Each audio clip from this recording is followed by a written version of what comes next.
د یو ورور تپوس کړی دی چې زه په یو ګناه کې اخته یم او هغه ګناه دا ده چې زه په خپل لاس سره شهوت پوره کوم او ډېر کوشش مو وکړو چې دا ګناه پرېږدم خو نشم پرېښودی نو ستاسو څه نصیحت دی؟ الجواب: زه درته په الله قسم خورم روزانه زما نه دې سوال کېږي ما په الله قسم وخوړو د الله په کور کې ګورئ ښه که هغه د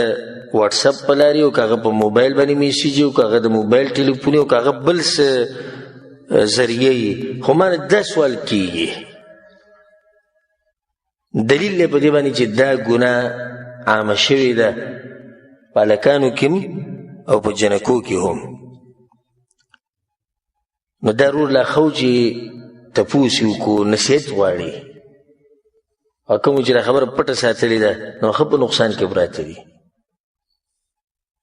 زه به د زړه د کومې نه دغه رونو او خویندو ته نصیحت وکړم کوم چې په دې بیمارۍ کې اخته دي او یو څو طریقې به ورته بیانې کړم ډېرې قیمتي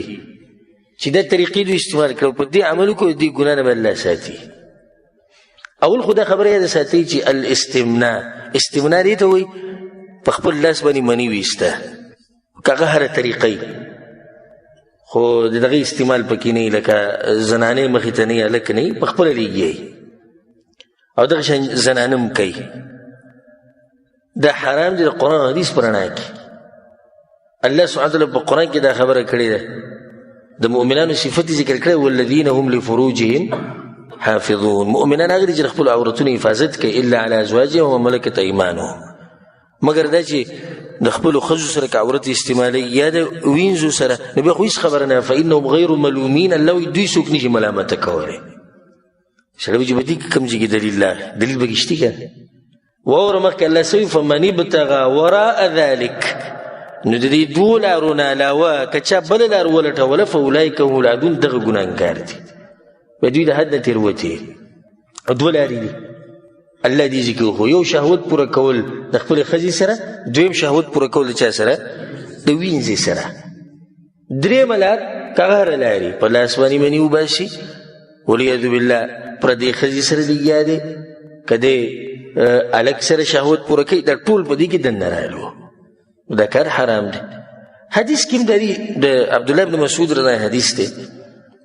وچ كنا مع النبي صلى الله عليه وسلم شبابا لا نجد شيئا ويمنګ ځوانان لکانو د رسول مخاطب ناشو او سره سره نو لکه سمال مال موږ سنو غریبانان ډیر ځوانان دي چې د رسول په خوا کې بناسو او غریبانانو او د رسول صلی الله علیه وسلم یو چت انسان دغه چت سوچ لري ملګرو حال احوال به معلومول تپوس به کو تا واده کړی دی نه دی کړی کله به کې د رسول صلی دا هرس دی چې د ګناهونو نه بچ او دی حق پرس عالم دغه هم دا طریقې ځکه چې د عالم د امتیانو لپاره داسې لکه پلار د بچو خیال ساتي نو رسول صلی الله علیه وسلم موږ ته بیا نصیحت وکړو چې یا معشر الشباب من استطاع الباء فلیتزوج تاسو کې څوک واده کولی شي نو ګوره واده وکړئ د سترګو حفاظت به مو وشي د عورت به مو وشي او که څوک یې نشي کولی نو روجې دې نیسي یو سړی به چې ته د حدیث ته خو وایي چې په لاس باندې شهوت پوره کول او په خپل شهوت پوره کول حرام دي دلیل دی په ده خو نو په دې کې کوم ځای کې دي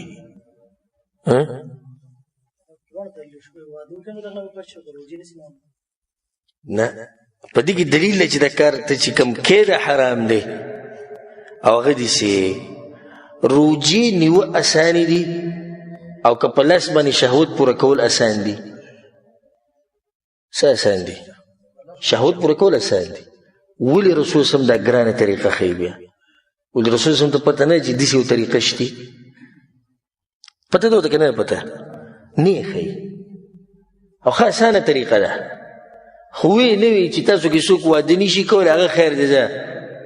ځان له د خپل شهوت پوره کوي داسې ونه وي وایي چې نشي کولی یو روجې نیسه که نه دلیل دی په دې باندې چې دغه کار حرام دی د هغې نه بیا راځو